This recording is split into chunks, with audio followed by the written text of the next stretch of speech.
Es lógico creer en Dios. Es lógico creer en aquello que no puedo ver, que no puedo comprobar. ¿Tú creerías en un Dios que sí puedes ver? Analicemos un poco esta lógica, o qué es la lógica. La lógica nos dice los principios que deberían de regular el pensar y el hablar del ser humano. La lógica nos invita a investigar el modo correcto de razonar. Y tradicionalmente, pues existen tres leyes básicas dentro de la lógica. La ley de identidad, la ley de la no contradicción y la ley, por supuesto, del medio excluido. Las explico básicamente. La ley de identidad es: si una afirmación es verdadera, listo, entonces es verdadera. La ley de no contradicción es: si una afirmación es verdadera, entonces no puede ser falsa. Y la ley del medio excluido es: bueno, pues hay una afirmación que puede ser verdadera o falsa. La lógica, queridos, pues abarca una amplia gama de conceptos que forman parte de otras leyes, como las leyes morales, las leyes matemáticas, las leyes naturales, las legales.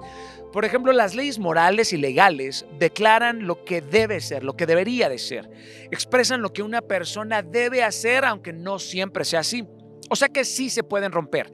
Pero existen leyes, como las leyes naturales, que se expresan pues dentro de lo que efectivamente es. Esta ley ocurre dentro de un marco de lo que ocurre bajo ciertas circunstancias naturales. En teoría, estas leyes son estables, confiables, aunque es posible que existan fuerzas que superen a una fuerza inferior. Como ejemplo, una pulseada. Esta competición de fuerza entre dos personas que consiste en tomarse entre las manos y apoyar sus codos en una superficie. Hay una fuerza superior que supera a una fuerza inferior. Bien, la lógica, queridos, pues tiene el componente del deber. Por eso se asemeja tanto a las matemáticas. Por ejemplo, si yo tengo $100 y pago un producto de $80 y el comerciante me regresa $100, esto rompe la lógica, pero no siempre es una transgresión moral, sino pues un pésimo error. A lo mejor no está actuando de manera inmoral, sino irracional. La lógica humana sigue el modelo de la realidad, y muchos dicen que es hasta arbitraria porque se basa en cómo decidimos pensar los seres humanos.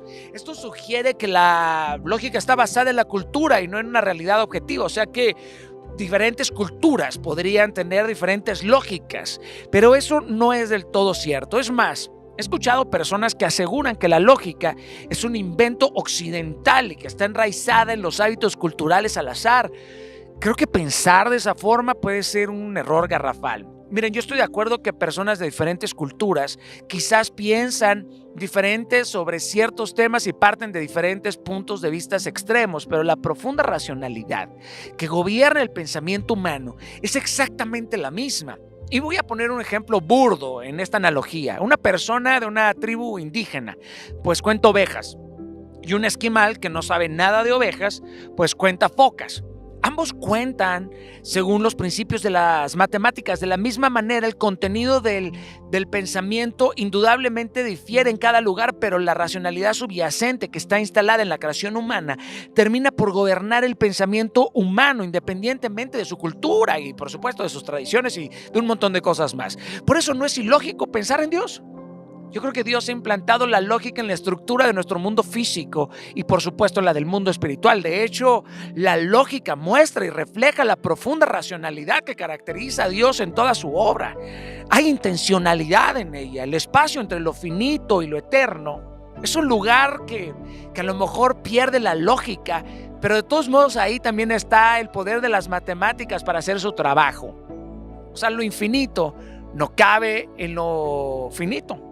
Así la mente progrese, innove y supere la cima de la comprensión y rompe el límite del entendimiento, solamente llegará a mirar los hechos divinos en un mundo físico. Pero jamás en esta vida podrá tocar tangiblemente el mundo divino. La esencia y los atributos de Dios pues se encuentran en la santidad de su perfección. No hay manera de que tu mente sea capaz de aproximarse a esa posición.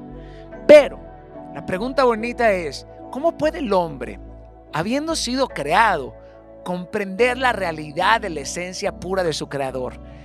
Ese plano es inalcanzable para el cuerpo físico porque no hay explicación que lo haga comprensible o poder que lo señale, porque nuestros ojos no ven a Dios, pero Dios sí nos ve a los ojos, y es ahí en donde nos conectamos con Él solamente a través del Espíritu, en aquello que la lógica no puede comprender, en donde la razón desaparece, en donde no tiene sentido, pero empiezas a sentir su presencia. Es solo ahí, en el Espíritu, en donde comprendemos a Dios. ¿Capisci?